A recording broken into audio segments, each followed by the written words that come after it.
class users, Chris DeBro, the NACLAC IT Project Manager, back with another video. This one's a reasonably brief explanation of reports that are incoming to you guys. There's 4 types of reports. The first lot of templates we're calling batch 1, and they're the same bunch of about 12 reports. And the first lot are available now to SBM's state program managers, the state and territory funders, as well as attorney generals, etc. And those same templates are coming as I speak. You're about to get them in a couple of days. So that's pretty exciting, and that's why I'm doing this video.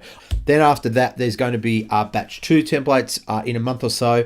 That is a bunch of more complex ones. I think there's about 50 or so reports that people have asked for. They're a bit more individual and specific. Final one is just the custom reports. So that's the ability to build them from scratch. Essentially things like save searches, things like looking at your own staff performance and how they're going and things like that. And that will give a lot more flexibility in how class can be used. You won't be so reliant on searches to find stuff because you'll be able to build your own stuff. So we're on the demo site here. First thing you need to do is make sure that you have access to reports, and the usual place is under system settings, and we can go to roles. Admins will start off with access, class administrators. Now we're also going to be building what we're calling now add-ons. So this one's like an add-on for exporting or an add-on for document management access. We'll also build one that's just an add-on for reports access. That will allow administrators to just give it to general staff if you need to do that. All right, where are these reports? They are still down here. You'll be able to see this, reports and accountability. Reports and reports, that's where you'll get to it. The reports themselves, and the first thing you will see is a bunch of reports. Okay, so these are the first of 12 batch 1 reports. And it looks like they're just a little bit ordinary, but actually they're a really thought through combination of a much larger amount of reports that were available to your funders in Silsys. And we sort of squashed a bunch of them together, and I'll show you an example of that in a moment. There are 2 types of reports that have started off in these templates. There are standard, as you can see here, the format, and drill down. And drill down basically means you can sort of change them a little bit. So they're not as flexible as custom reports, but I'll show you that you can do some things that might interest you. So how do we use them? Well, firstly, you want to know what all these do, and we'll be writing up much more detailed documentation explaining each one of these reports, but there's a bunch of them that you will really commonly want to use. Let's have a look at one, say number of clients by priority group. So I just clicked that, and up it pops, and we're going to start the process of deciding on what we want to see. And an obvious one is kind of the date range as well as funding categories, and almost all of them have that. A couple of them have some variations there, but let's start with the date range here. Perhaps I'll just go back to the year before and come in also to today, and you've got, so it's a basic range. Now, funding category gives you a little drop down. You're only going to see the funding categories that you have access to. Now you can actually select particular ones, or you can just take the lot, which is fairly common usage. You just want to go, give me all the funding categories for now. Once we've done that, we can just load the report. So just a reminder, funding category, I just click the lot. And here we have a report. Oh, it looks a bit small, doesn't it? A couple of things you can do. I'm on a small screen here just to show you. You can minimize your hamburger, and that moves these just to icons. That's part of the thing. And now we can use some of these tools along the top to make it a little bit more readable. So I'm going to change it from auto, because that's just squeeze it into the size of the screen. Maybe put it at 100%, and already we can see that it's more detail here. And make it even bigger, or whatever you want to. You can sort of bring it up or down.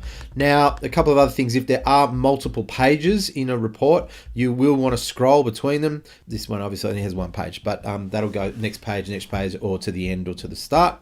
And also, if you click on this, it puts it in kind of in a row. All right, I'll just go through these. You can obviously print here, and print the page you're on, print the entire document, or really importantly, we can export to a bunch of stuff here. And it's PDF, Excel, both standard and the modern versions of Excel, RTF. They're all kind of things that most people use from time to time.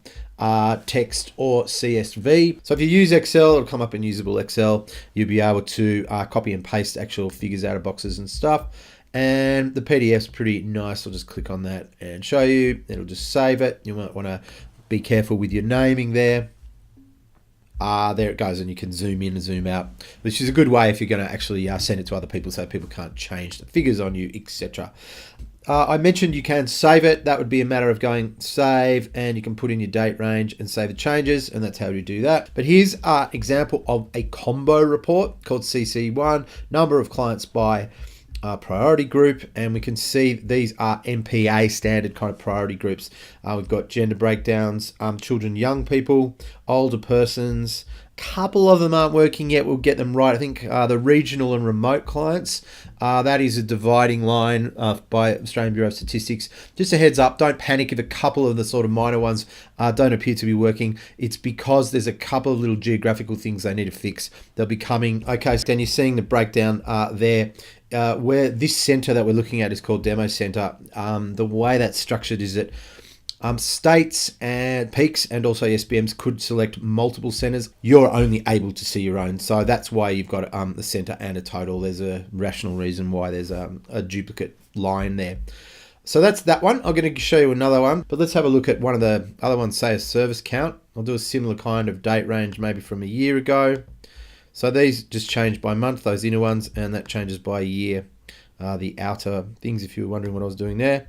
And we'll just select today. Today's got the square. Again, in this case, I'll just select all funding categories. You may want to break it down and save it for various things. And then we can load that.